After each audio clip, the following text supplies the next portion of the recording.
Bienvenue, aujourd'hui on va plonger dans une affaire assez déconcertante. Une histoire vraie. Oui, une histoire qui débute en 2007. Elle concerne un certain Ramon Sosa et une femme, Lulu. C'est ça. On va regarder leur parcours ensemble. Il y a eu un mariage, puis ils ont monté une entreprise, une salle de boxe qui marchait très bien d'ailleurs. Et puis, tout bascule. Un complot de meurtre présumé, une collaboration avec la police, assez inattendu. Tout à fait.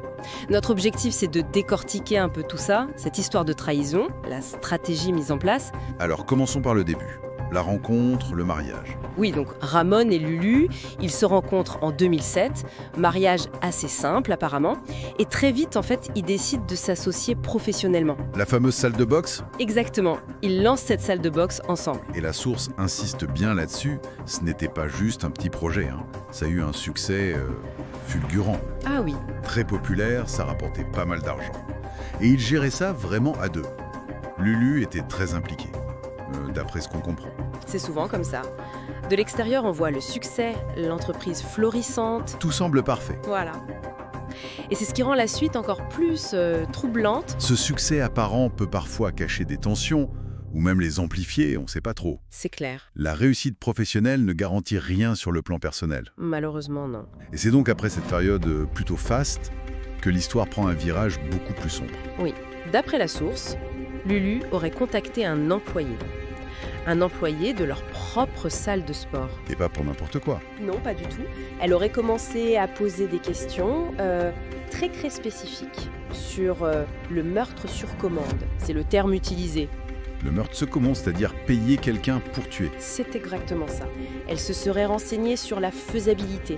Comment engager quelqu'un. Elle aurait même évoqué des gangs mexicains possibles pour éliminer une personne contre de l'argent. Waouh, c'est glacial comme précision.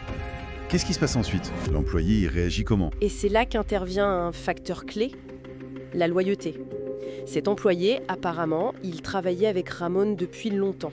Une relation de confiance. D'accord. Alors, face à ces questions de Lulu, qu'il trouve évidemment hyper suspectes, il décide de ne pas garder ça pour lui. Il va voir Ramon. Il contacte Ramon, oui. Pour le prévenir. Pour lui dire, en gros, fais attention à ta femme. C'est vraiment un tournant. L'intervention de cet employé, un acte de loyauté, change potentiellement tout.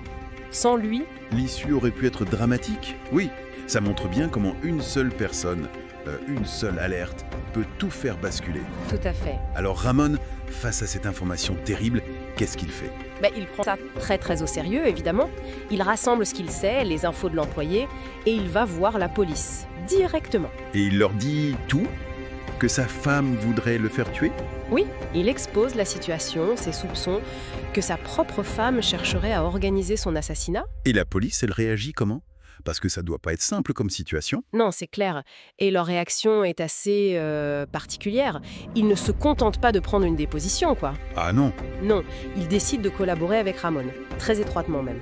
Ils comprennent que prouver une intention de meurtre, c'est compliqué légalement, surtout avant qu'il ne se passe quelque chose. Oui, c'est le nœud du problème, l'intention. Exactement. Alors, ils montent un plan assez audacieux. La source parle d'une mise en scène complète. Une mise en scène complète, carrément. Pour faire quoi? L'idée, c'est de simuler la mort de Ramon, de manière crédible. Simuler sa mort. Oui, pour piéger Lulu, pour obtenir des preuves irréfutables de ses intentions criminelles, pour pouvoir la confondre devant la justice, en fait. C'est une stratégie proactive, presque théâtrale. C'est fou. Ça montre à quel point ils ont pris la menace au sérieux, quand même. Ils se basent sur le témoignage de Ramon, l'alerte de l'employé. Ils décident de déployer les grands moyens. Ils ont dû évaluer qu'il fallait absolument des preuves solides pour démontrer cette intention de tuer. C'est souvent très dur à prouver avant l'acte. Donc cette opération visait à créer la situation où l'intention de Lulu deviendrait évidente. Manifeste. C'est ça, créer la preuve en quelque sorte. On récapitule. On a un couple, succès professionnel, tout semble aller bien, et ça bascule dans un scénario où l'un veut faire tuer l'autre.